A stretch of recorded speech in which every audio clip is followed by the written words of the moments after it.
CZ Studio and Radio Verté presents The Wild Wind by Cory Zimmerman.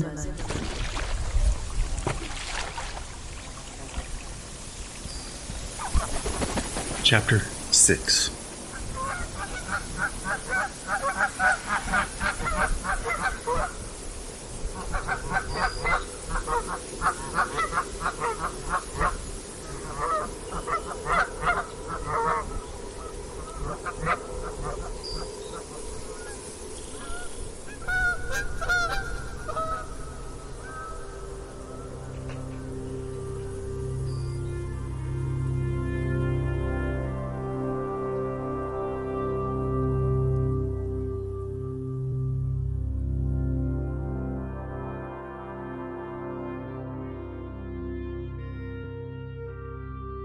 I did not watch Kennedy land on the moon, nor did I give a damn about the Cold War, or lose any sleep over a nuclear winter. By the time the last brick of the Berlin Wall was in place, America was utterly occupied by a suicidal standoff with communism, a political theory advocating a society in which all property is publicly owned and each person works and is paid according to their abilities and need. In the meantime, the Nazis swooped in like vultures, while I was still under the impression the Allies left them to rot in trenches, spreading from Spain to Stalingrad, when the blonde-haired, blue-eyed nurse in her starched and stale uniform pushed Richie out of Ward E, stiff with rigor mortis, right up to a hole a drunken Russian could have dug deeper in the frozen Siberian tundra, and dumped him right in. My dear Richie, snapping like a twig. His cockeyed tombstone read 4824.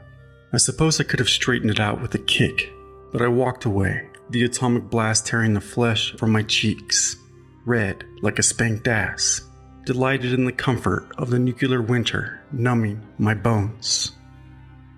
Richie's family didn't attend the funeral. No one did. No one but me, 3 gravediggers, and a godforsaken priest in those nimble pages, wanting nothing more than to tear away in the wind. It was then I spotted a stranger out of the corner of my eye staring over at me. I turned and walked away, unaware if Richie's family knew of his timely death, or if they were dead themselves, the whole damn lot. Whatever the case, Richie was now amongst the nameless, the forgotten, as my shroud flapped about, crossing the tundra for the old farmhouse, creaking in the cold howling hell like the joints of my knees. It was 1962, but in reality, Richie's mind died in the year 1918, and I faithfully gave over 4 decades to his breathing corpse, all the while, dreadful hope tearing my heart to shreds with its claws. It was time to let go. It was time to forget all about hope, Ward E, in that damn chair. It was time to forget about Richie, as he had me when his mind marched off somewhere in France. Or maybe Belgium, who the hell knows. Nonetheless, I had hoped he had come to his senses and made his way south for the sea, the Isles of Delos, Helios, or Mykonos, anywhere. No more lips to feed soup, to wipe clean with the blinding white napkin, no blinding white windows, no pure white bed sheets, stained with blood and saliva. Like a whisper into a deaf man's ear, we are gone before we even arrive. Finality, the only truth ever told. The first shovelful of dirt tossed on Richie's pine box. Truth. A weight I carried since youth, like a mule. Truth. Calloused yet gentle hands holding the ticket to no man's land. A ticket made of paper, yet as mighty as a tree. Truth. Pleading silently to God, I want to go home. I walked on that frozen ground, and I shut the door behind me. No shame. Nazi pills, all shapes, sizes, and colors, await. The one worthwhile thing the doctors brought with them when they crawled out of those muddy trenches, put on white Hippocratic jackets, and invaded the hilltop with degrees and specialties, with hypnotizing colors, all shapes and sizes. After all, little white paper cups, a soft surrender. The only war worth fighting is a war worth losing. The poetry of pills, relishing in the strange and twisted numbness. My old twisted mind, my twisted reasoning, branches of confused memories, frayed rope, a bolt of lightning bursting into flames. I could see him staring over at me, yet I turned away. I walked away from the crooked tombstone, said no goodbyes. It made my way to the farmhouse, where I swallowed a red one, a yellow one, a blue one, 2 round, 1 oval, and I began to dust. Dusting away memories, sneezing away the past, the future polished, keeping an eye off the reflection. A single knock at the door, I opened it but an inch, broom in hand. A ghost from the past. I shut and locked the door, and waited for him to dissipate. I laid upon my cold mattress and begged Mama, please don't let me awake in the night, for I shall see the stars and remember who I am. Please, I beg of you, don't make me nail my feet to the floor, Mama. I fear you. Beyond the curtain, the sun rose repeatedly, and the flowers bloomed every spring as the geese returned north. Behind the curtain, my daily routine. Scrubbing floors, washing already clean dishes, and splashing water on my face, lying down and trying to breathe, standing up and shaking my hands as my heart raced, splashing water on my face again, making tea, drinking it cold, drinking it scalding hot. All the while the whole room spun around and round, and I thought I might die. After the blazing heat of summer, the petals dropped one by one, and the elms shed like antlers in the ravine, as snakes shed their skin in the rocks near the tracks below. Then the geese returned south, guided by the winter winds. Soon, the hilltop again would be blanketed in a fresh layer of snow, time frozen over, while below, an icy crust of denial, and the truth carried on. The fish grew older, and the undercurrent washed away secrets to the sea. With the arrival of spring, the geese circled back around again, and the rabbits scurried about. The deer frolicked, yet frozen at the sight of a Nazi doctor or a lazy nurse, white, sterile, and starched, as cold as winter, as the oddballs no longer made snow angels, their sad empty eyes peering out from behind grated windows at the budding trees once more.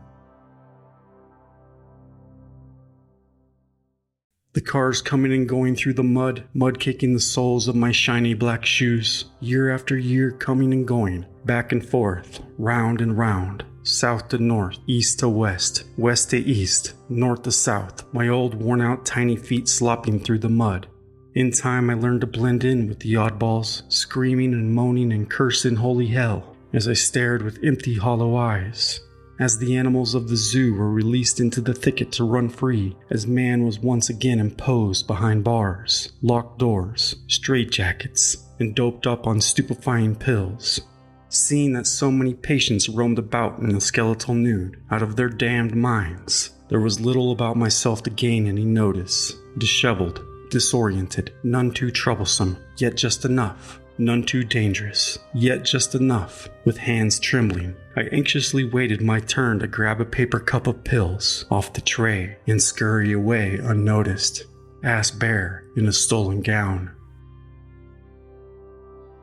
The metallic taste of the pills drowned out the smell of feces smeared on the walls, and when a Nazi doctor passed by, I froze like a deer and let a tit slip from my gown. A little drool pooled upon their lip, a little froth upon my own.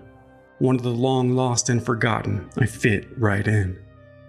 A lab rat wandering about the lazy maze of nurses smoking their cigarettes, gossiping about Friday night and Dick.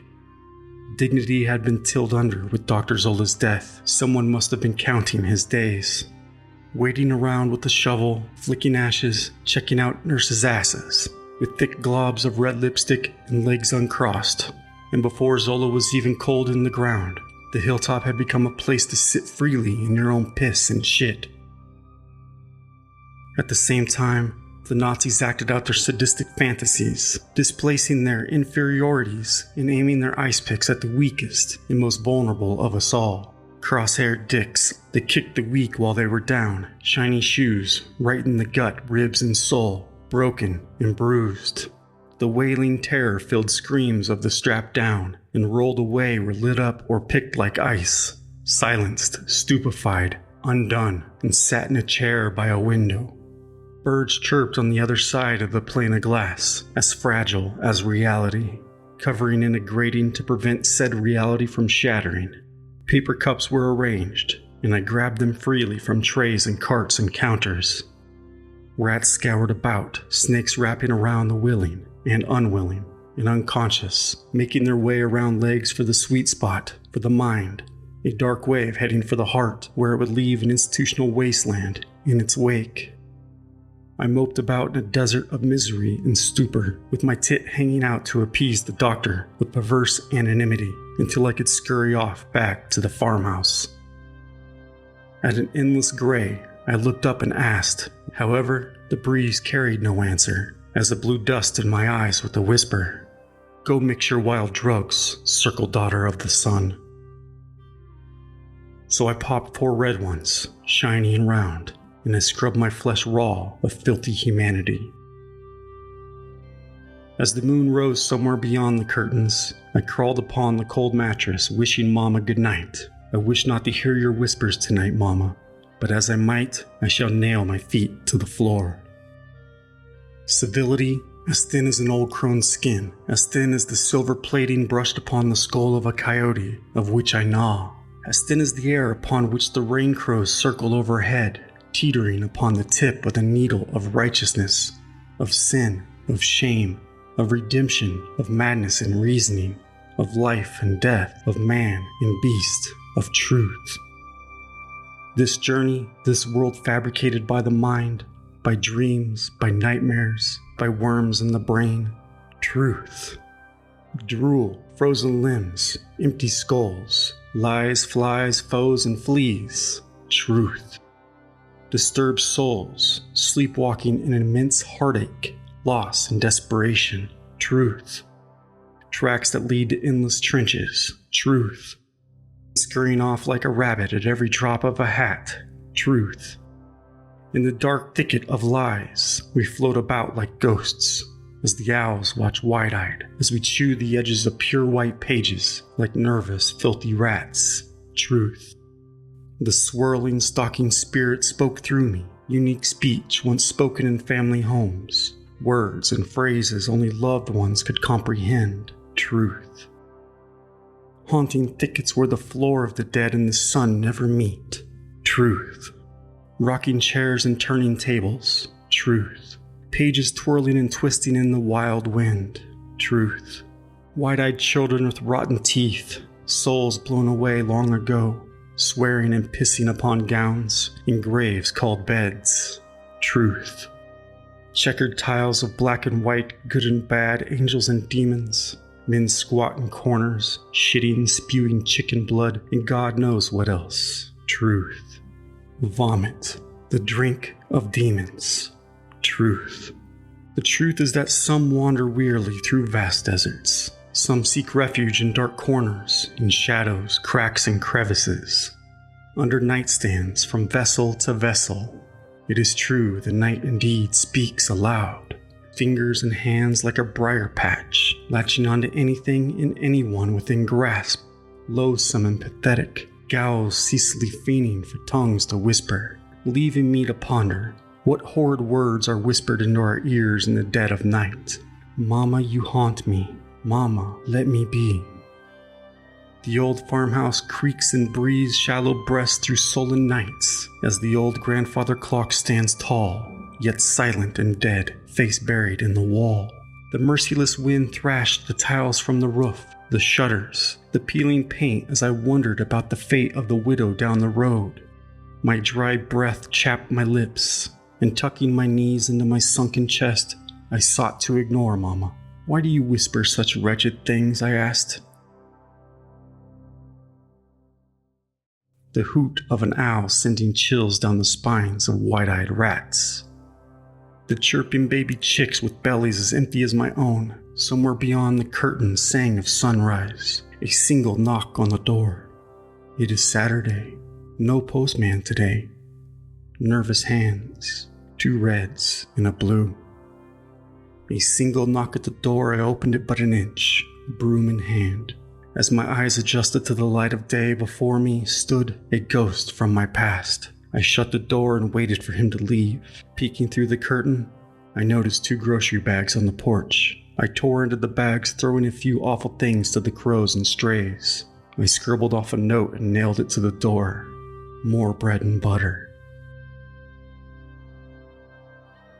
I popped a yellow one that swept me off my feet like a broom across the room. The floor, the walls, the furniture, the chair, the bed, the pillows, the cold mattress, the voices, the words. My child, let me be.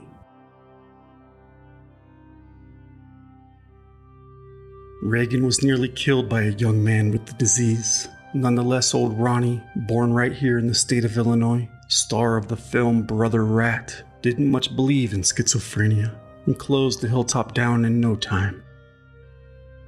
I awoke to a loud clap of thunder on a sunny day as the lonely cat's cry of the night was replaced by songbirds, the rooster's crow, a barking dog, and from afar, the whistle of a train. I daydreamed of the days when the squeaking brakes of a truck once delivered warm bread across the hilltop. But the Nazis, they knew nothing of bread, and it was rumored that they had used the ovens as crematoriums. As the bastards herded, carried, and wheeled the last of the patients out of the doors and chained them shut behind, they abandoned ship, leaving all to tread water in the middle of the sea. The patients succumbed to wandering about the lawns and gardens confused, disoriented, walking about in circles, pleading with themselves, with straps of leather cinched tightly and buckled around their minds.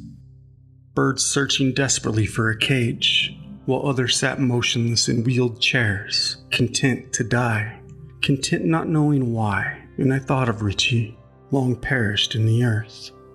I felt freedom. I felt pity for the utterly lost souls, afraid, abandoned by the state. With winter fast approaching, soiled gowns blew in the breeze, shitty butt cheeks exposed to the chill, goose-pimpled. Lightning white static hair of disheveled old women uttering the names of their long-dead husbands and estranged sons, with memories forgotten, shivered in the nude, vile and blue. Erased by the overexposure of light, unable to place one foot before the other, the blank slate before them, all the same. Empty, unknowing, foreign, dislodged and distorted. North, south, east, or west, no longer arrows pointing any which way. Not toward homes of uncles nor aunts, nor distant cousins. No homes with doors to rap upon, let alone step forth within. As the medications wore off, their subdued minds awoke, and the disease took hold once more. Full-blown hallucination, hunger and raging thirst, joy and paranoia. In time, the patients went down with the ship, making their way by the law of gravity, down the ravine to the old wagon trail, train tracks, roadside, and the river below. Many swam for it, or strolled along the shoulder in tattered gowns, tractor trailers rasping at the fresh layer of tar, the draft leaving genitalia exposed to twisted-necked children in the back seats of station wagons, and bewildered mothers covering innocent eyes to the undesirable fallacies of society. Fallacies escaped from the shadows, faces with their wild eyes, an army of madness let loose by old Ronnie, an absolute lack of reasoning, haphazardly making way for the city of Grandview, a tidal wave of unreality, a reckoning, an assault upon the senses of the light of day, upon the sidewalks which man walked in suit and tie, man in denial of his own misdeeds, for the sake of pseudo-sanctity and civility. Huddled down in the stoops and alleyways, the diseased were forced to eat from garbage cans and dumpsters like strays, like beasts left to their own means and ultimate demise, ruin, as the whole community awaited winter to purify the streets. And when winter did arrive, the blue-lipped, blue-toed, and frozen solid were carried off by those hoping the lice neither withstood the freezing January night.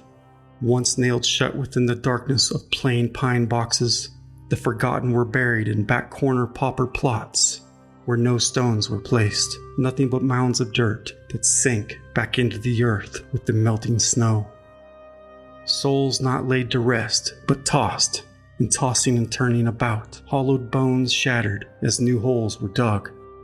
A casserole of the unwanted by all but the worms. With a heart grown as cold as January, the city itself fed those worms, which fed the earth, and come spring buds, blossoming flowers perfumed with the stench of great shame. Those who survived the harsh winter, burrowing down in boxes and back alleys, lived to become targets as open hunting season began for the moralists and hate-fueled drunkards and teens to run down in the night, flattening the mad like toads under the tires of their Chevys and Fords. A curse had undoubtedly been cast upon the city of Grandview, a plague unleashed, revenge, as the spirits never forget nor forgive. Nor had I ever stopped wondering just who were the diseased. Mercy had been pawned for an acceptable currency of cruelty at the trading post of the crossroads. The disease had not only swept across the city, but the nation from coast to coast. America, America, God shed his grace on thee, and crown thy good with brotherhood, from sea to shining sea. Brother rats stepping over brothers, sisters, husbands, daughters, aunts, uncles, wives, neighbors, and sons, ravaging upon each other in unthinkable ways. Whirling about in one shoe, neither going to nor fro, as out of the corner of the eye, the vast blue had turned gray. As the sun nestled into the trees for the evening, I made my way for the graveyard in what light remained, the towering elm budding high above the silence at my feet. I placed my palm upon the rough bark and felt his soul within. I wiped my teary eyes on my sleeve and carried on to the old twisted tree, spun like the rope that Mama once swung from, long frayed to nothingness. My heart sank as I noticed the tombstones in the ravine. I scampered through the fallen branches, crossing the tracks and the highway, then through the willow to the river, swollen high above its bank.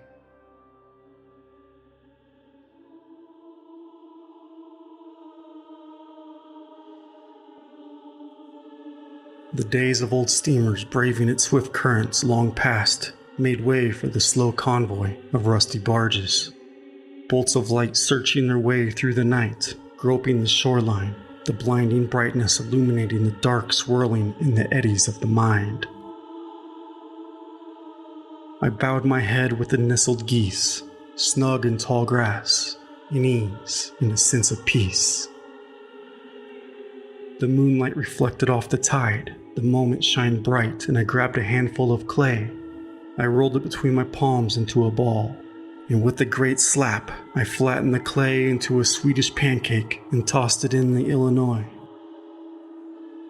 A large catfish leapt just high enough above the water's surface to gaze its dark eye upon the stars, before plummeting back into the muddy abyss with a splash, a ripple across the current of time. In the stillness that was night, my own reasoning, by the great hour, had long washed away for the sea. Yet words nonetheless circled round and round, like that Ferris wheel at the St. Louis World's Fair. And I listened, and I heard, and I felt sad poetry.